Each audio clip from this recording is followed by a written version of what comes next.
tudo bem com você? Eu espero que sim. Hoje, aula 10 do método Parei de Fumar e nós vamos falar sobre o câncer de próstata e o câncer de mama. Quero parabenizar você que está seguindo as aulas e está conseguindo diminuir a quantidade de cigarro fumado. Com certeza você vai conseguir parar de fumar. Vamos começar? O câncer de próstata. A próstata é uma glândula do sistema reprodutor masculino, localizada na frente do reto, abaixo da bexiga e envolve a parte superior da uretra, canal por onde passa a urina e o sêmen para fora do corpo. A próstata não é responsável pela ereção e nem pelo orgasmo. Sua função é reproduzir um líquido que compõe parte do sêmen, que nutre e protege os espermatozoides. Em homens jovens, a próstata possui um tamanho de uma ameixa, mas seu tamanho aumenta com o avançar da idade. No Brasil, o câncer de próstata, também chamado como neoplasia maligna da próstata, o tumor maligno, sendo o segundo mais comum entre os homens, ficando atrás apenas do câncer de pulmão. Segundo o INCA, o Instituto Nacional do Câncer, em 2019 foram 15.983 óbitos de homens com a doença, tendo um índice de 13,13% dos casos de morte por câncer no Brasil. O câncer de próstata é diagnosticado principalmente em homens com idade igual ou superior a 65 anos. Raramente acomete pessoas mais jovens. Segundo o INCA, 75% dos casos no mundo desse tipo de câncer ocorre a partir dos 65 anos.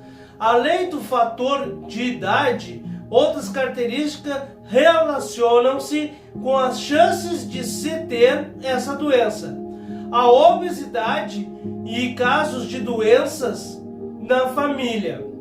O câncer de próstata normalmente é assintomático, assim como diversos outros tipos de câncer. Na grande maioria dos casos, o crescimento do tumor ocorre de maneira bastante lenta. Por essa razão, muitos homens não suspeitam que estão doentes e só descobrem em estágio avançado. Dentre os sintomas que podem surgir, destacam-se dificuldade para urinar, jato de urina fraco, vontade de urinar várias vezes. Em alguns casos, o paciente pode observar sangue na urina. É importante deixar claro que a presença desses sintomas não indica necessariamente o câncer de próstata. Entretanto, o médico deve ser consultado para avaliação do quadro de confirmação do diagnóstico. A inflamação da próstata e a hiperplasia prostática benigna, o aumento benigno do volume da próstata também pode gerar esses sintomas. O exame de sangue PSA mede a quantidade de antígeno prostático específico em pacientes com câncer. Observa-se um aumento desses níveis.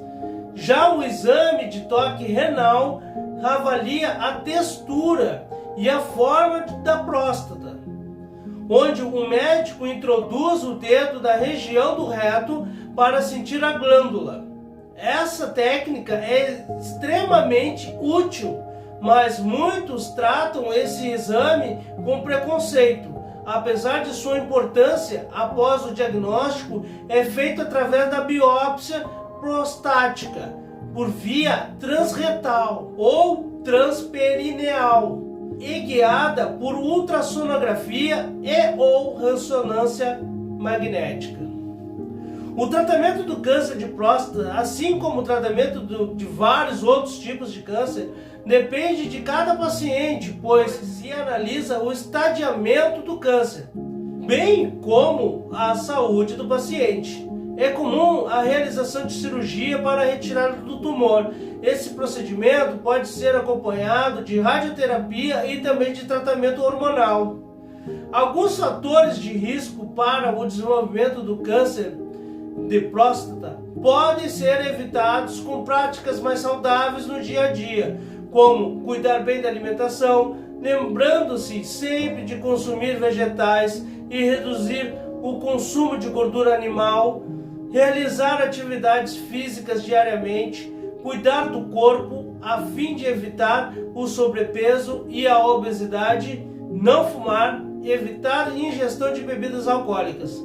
O diagnóstico precoce é importantíssimo para garantir até 90% de chance de cura, acompanhada campanhas de conscientização como Novembro Azul, movimento internacional sobre o câncer de próstata, são fundamentais para o combate à doença. Bom, pessoal, esse foi o câncer de próstata. É muito importante você seguir essas dicas para não ter esta doença, para não produzir essa doença que faz muito mal aos homens. Bom, vamos agora ao câncer de mama.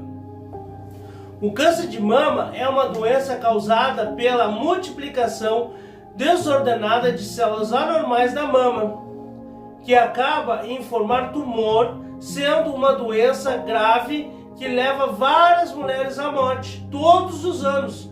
Segundo o INCA, o Instituto Nacional de Câncer, em 2019 foram 18.068 óbitos de mulheres causadas pela doença, tendo um índice de 16,37% dos casos de morte por câncer no Brasil. O câncer de mama em homens são mais raros, que representa apenas 1 a 2% do total de casos de doenças. No mesmo período foram 227 óbitos.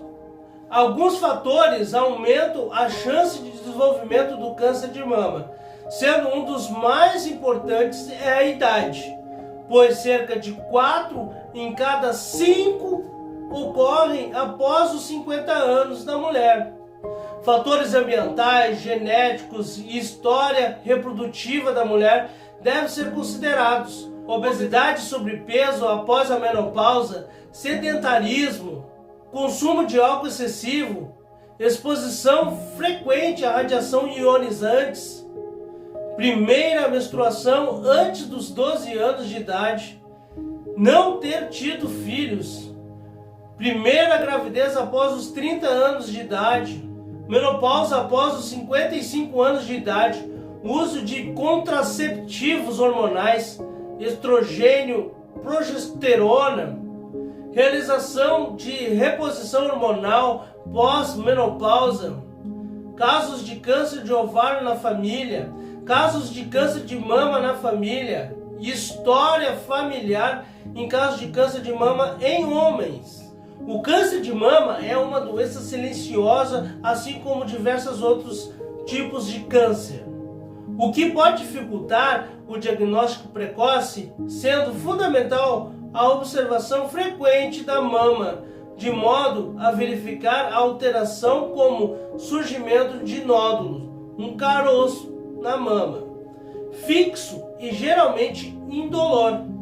É a principal manifestação da doença, estando presente em cerca de 90% dos casos quando o câncer é percebido pela própria mulher. Pele da mama avermelhada, retraída ou parecida com casca de laranja, alterações no bico do peito, no mamilo, saída espontânea de líquido anormal, pequenos nódulos nas axilas ou no pescoço. Esses sinais e sintomas devem sempre ser investigados por um médico para avaliar o diagnóstico. Para a investigação, além do exame clínico das mamas, exames de imagem podem ser recomendados como mamografia, ultrassonografia ou ressonância magnética.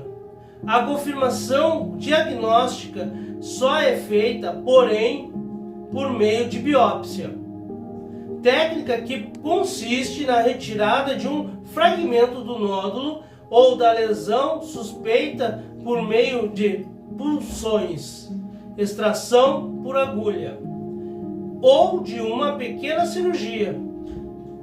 O material retirado é analisado pelo patologista para a definição do diagnóstico. O tratamento varia de acordo com o estadiamento, fase em que a doença se encontra, as características biológicas do tumor e as condições do paciente, idade, se passou ou não pela menopausa, doenças pré-existentes. As modalidades de tratamento do câncer de mama podem ser tratamento local, com cirurgia, que pode ser conservadora, retirada apenas do tumor, ou mastectomia, retirada da mama, parcial ou total, seguida ou não de reconstrução mamária.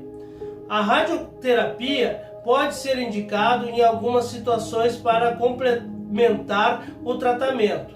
Já a reconstrução mamária deve ser sempre considerada nos casos de retirada da mama para minimizar os danos físicos e emocionais do tratamento.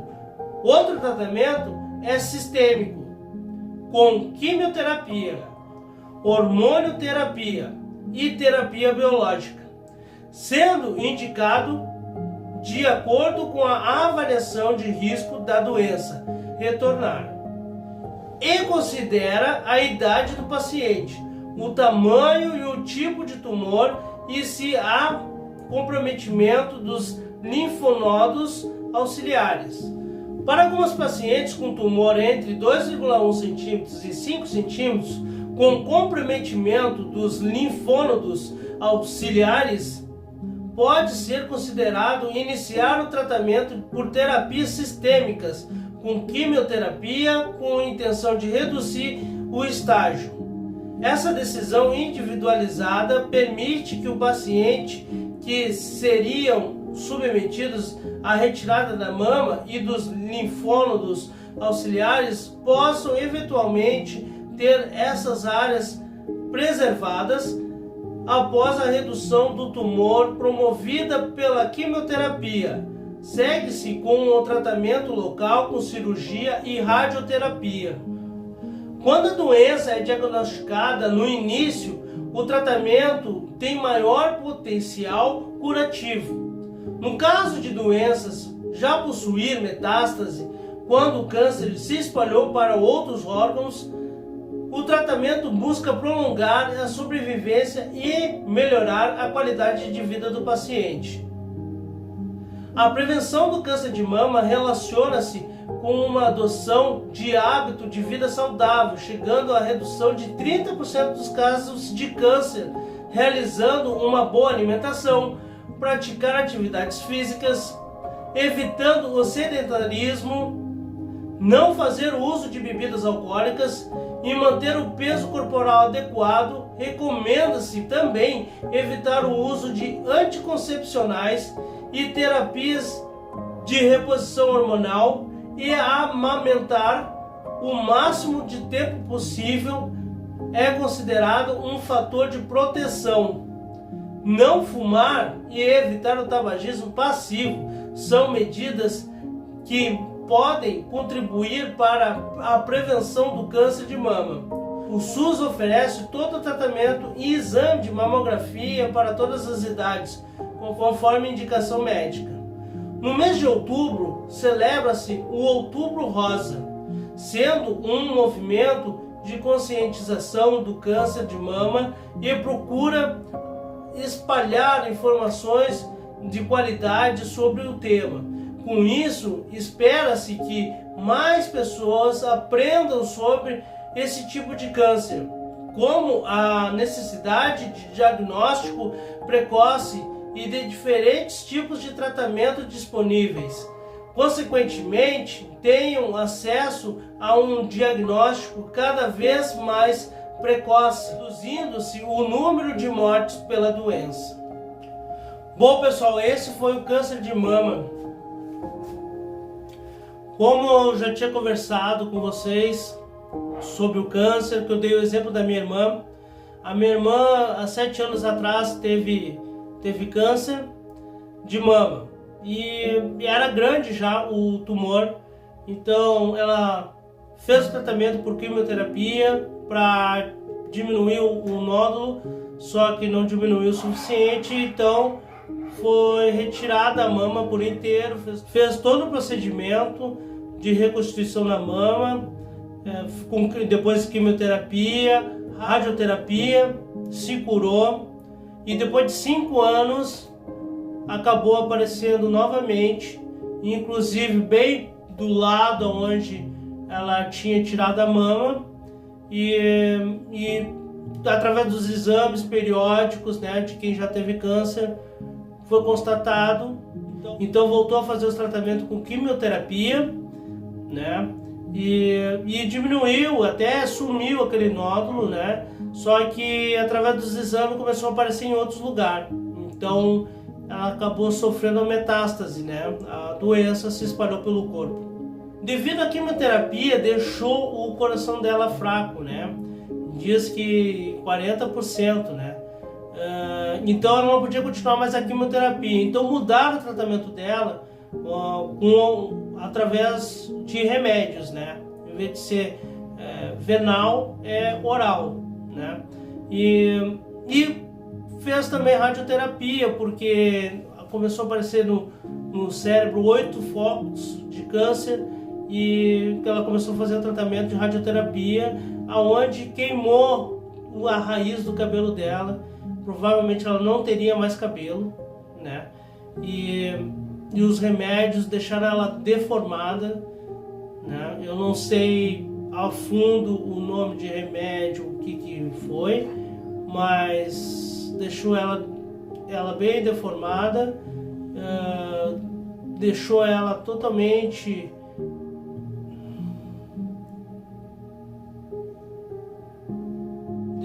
com depressão, né? Autoestima totalmente baixa. Então foi bem difícil, e ela estando doente nessa situação, ela acabou deixando todo mundo que morava com ela também doente. Nós fomos ver depois da partida dela. Mas acreditamos que ela esteja com o nosso Senhor Jesus lá em cima, que ela foi salva. Inclusive na noite anterior do desencarno dela, ela disse que foi curada por Jesus, e que no dia anterior que ela tinha pego os exames, tinha dado tudo positivo em questão de diminuir os nódulos, alguns até sumiram, mas infelizmente o coração não resistiu e acabou falecendo. O câncer em si não mata, certo? E ele é aglomerado de células normais, só estão com alteração no DNA, onde ela começa a se multiplicar, se reproduzir ou se dividir de forma desorganizada, desorientada. E para matar ela tem a quimioterapia, que acaba matando também as células boas, né? Que já que elas são células boas, elas só estão com uma alteração no DNA. Por isso que ainda não se há uma cura para o câncer. Vocês mulheres e vocês homens, esses tipos de câncer mata, gente, mata. E para evitar, são todas aquelas dicas ali, pode ver, são iguais tanto para homens como para mulheres. Então vamos lá, vamos parar de fumar. Eu tô com você até depois do fim. Bora, vamos parar de fumar?